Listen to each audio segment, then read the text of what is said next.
Good afternoon, everybody. It's day 3 at GITEX and we're at the Acronis stand. I have with me a Manchester City legend, Paul Dickov, in the house. We are speaking to him about sports and data. So let's hear from him. Why are you at GITEX 2023? Yeah, so me obviously with Manchester City and Acronis, who's one of the major partners at the club. You know, data, I know we'll go on to it later on, data in sport is something that's massive now. Slightly different from 20 years ago when I played, but it plays a huge part in it. And obviously the partnership between Acronis and Manchester City is a fantastic collaboration to have, and very glad to be here. So thank you for having me. Manchester City has had an astonishing season. Could you tell us something about it? What is your expert opinion when they had this treble winning streak? Yes, look, it was amazing. You know, the treble in football is one of the hardest things, not just in English football, but in world football to happen. You know, there's a reason only one club's ever done it before, because it's so difficult to do. And after being so close for so many years, you know, winning the Premier League again, winning 3 in a row, 5 out of the last 6 is an unbelievable achievement in itself. Then you had the FA Cup to do it for the double, and then obviously the Champions League final to win the first Champions League and to win the treble as well. It's remarkable, and you know, I think it puts Manchester City last season and that team going forward down as one of the best teams that we'll ever see. What were, according to you, the factors that made them get this treble streak, you know, together at last season? Look, there's so many factors within it. You know, it helps having the best coach in the world, one of the most successful coaches, not just now, that we've ever seen. It helps having a lot of the best players. You know, you go through the team from Ederson at the back, you know, John Stones, Ruben Diaz, and then you go into Rodri, then you go Kevin De Bruyne, then you go Jack Grealish, you go Phil Foden, you go Erling Haaland, you go Julian Alvarez. You could just go on and on with all these fantastic players. But for me, the most important thing, not just on the pitch but off the pitch, is there's a huge togetherness within the club now. You know, the players, you can tell the team spirit is really close.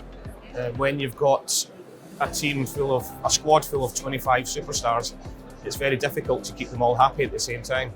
You know, and Pep and his management team have made sure that the atmosphere within the club is great. The players that aren't playing, make sure they're ready to play when they do, which data involves, we'll talk about that later on.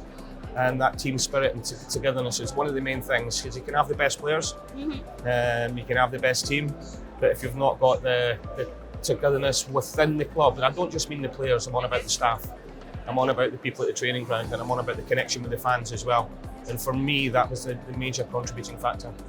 Interesting. How will they top this next season? That's a question everybody's asked, you know, and look, it's going to be difficult. I said before, the treble is historically one of the hardest things to do. But the one thing about Manchester City, the players and Pep Guardiola is they want to win every competition that they're in. They want to win every single game. And that's one of the things that drives them on. They never look too far ahead.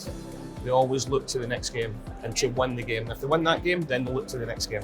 If they win that game, they'll look to the next game. There was a fantastic thing after they beat Real Madrid in the Champions League semi-final. It's one of the best performances I've seen from any team that night. Against it. So, it was a final before the final, right? Sort of. I mean, and that performance, not just for Manchester City, is one of the best I've ever seen. And you know, I was in the stadium that night, and the first thing the players spoke about, they weren't celebrating beating Real Madrid, was Everton on the Sunday. And that's the mentality they've got.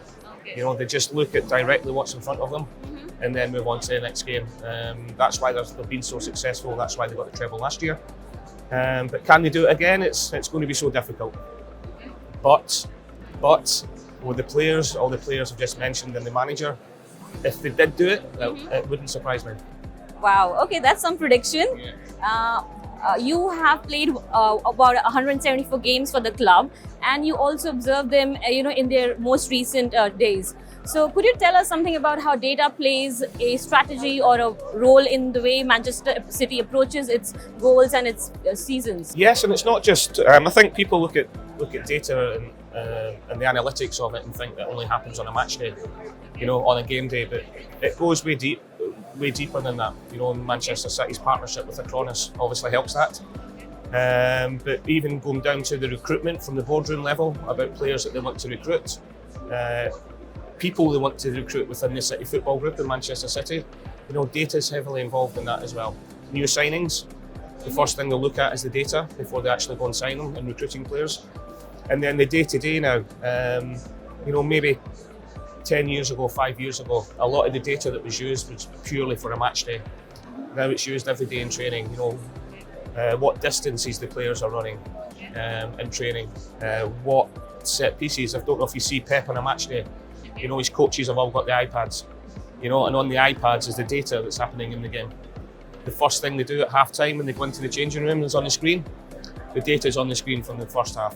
So it plays a huge, huge part from the physical side, but especially on the tactical side as well. And, you know, more and more it's becoming more and more important now for the success of Manchester City. Okay.